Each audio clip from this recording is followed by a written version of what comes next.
έφυγα απ' το Φαραώ της Αιγύπτου τη σκλαβιά, μ' αρχηγό το Μωυσή έφτασα ως το Σινά. Στο Σινά να ανεβώ, πολύ το επιθυμώ, στην Αγία κορυφή και να λέω την ευχή.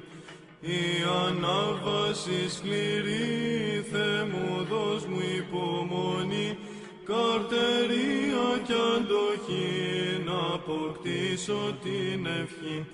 Πρώτα η υπακοή, η γραφή και το κελί, η Αγία σιωπή δυναμώνουν την ευχή.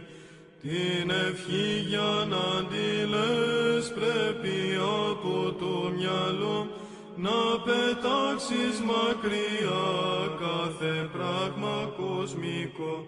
Στην αρχή την ευχή να τη λες προφορικά κι ύστερα από καιρό θα σου γίνει νοέρα. Και στα λόγια της ευχής να είναι όλη προσοχή, γιατί όταν φανταστείς κινδυνός να πλανηθείς, τον πειράζοντα πολύ ερεθίζει η ευχή, και γι' αυτό μην πτωηθείς όταν σου επιτεθεί. Απ' το δέντρο της ευχής βγαίνουνε καρποί γλυκείς, ό,τι μέλι είναι αυτό